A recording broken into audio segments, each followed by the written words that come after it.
Hey YouTube, West Texas Prepper, bringing another video on getting my Lee Loadmaster press set up. It's been about 20 years since I've reloaded, and in the meantime there have been some new advances come out as far as some of the products for the Lee Loadmaster. I've shown you a couple other videos. You can see here this is the Ultra mount from Inline Fabrication. Also back here you can see the double bullet tray from Inline Fabrication that bolts onto the back. And what I'm getting ready to install now is a roller handle.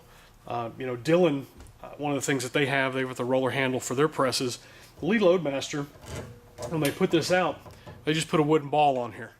And I can tell you, after loading probably over 100,000 rounds or more on this particular press, this wooden handle wears on you after a while. You know, it is a little nice, but I figured a roller handle. I've loaded on a Dillon with some buddies of mine before and liked the roller handle. So when I saw that they had one for this, originally I was just going to buy the roller handle, but then when I started looking at the mount and this other bullet tray here, they had me sold on it. So I'm going to install the roller handle on the Lee Loadmaster tonight. First thing you have to do is you got to go in and knock this ball off. Now when I first installed this and started loading, one of the problems I had, the ball kept coming off after a while. So I glued this on years ago, so we're going to see if it comes off. I've just got a hammer and we're going to tap it. And there it is. And so it's off.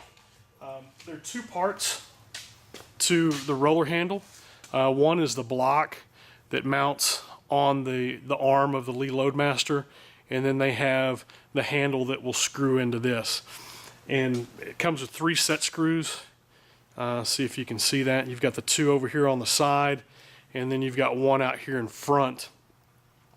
This is actually the front of the block that will be facing towards you once you get that on. So this is just like anything else. You have to adjust the sides down evenly, and then once you get this on, and then you just insert the handle into it, and it'll be ready to go. But this that just slides on real nice. This one uses a 1/8 hex on it. I'm going to go ahead and tap it down a little bit. I got snug. 1/8. I like the hexes. Said not to over tighten these. Of course, I don't know. This is like a cast metal. And these 2 side ones actually don't do the holding. You can see, I don't know, well, you can sort of see in here, there's a groove that goes, and that sort of keeps that from popping off. Then once you get those on there and adjusted nicely, and they're just sort of finger tight, then you go in and tighten this front one down and do about the same thing. You just want to go a little bit finger tight with it. And then your handle will just mount.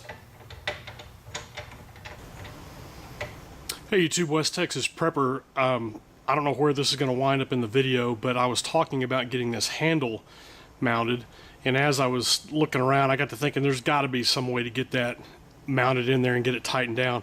And there is. There is a hex key that's on the inside of the bolt that comes out of the handle, and so I was able to tighten that down.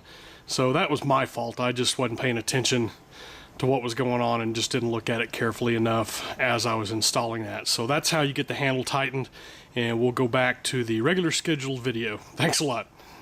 And we'll be good. That is nice. I really like that. I can really see improving productivity just switching handles out on that. I bet I could improve productivity maybe 10-15%. It's hard to say. Like I said, I haven't reloaded in about 20 years, but we will see. Thanks for watching YouTube. If you have any questions, comments, please leave those down in the bottom. You can always email me at westtexasprepper@hotmail.com. I'll put a link in here down the bottom, and of course I'll have that information down in the video as well. There again, Inline Fabrication, making some great stuff for the Lee Loadmaster. They make stuff for other presses as well, upgrades for Dillons. You can go to their website and check it out. I'll put a link in here. Of course, I'll have some other links in the video comment section and the about section of the video as well. Appreciate you watching YouTube. Thanks a lot. Do what you can with what you have where you're at.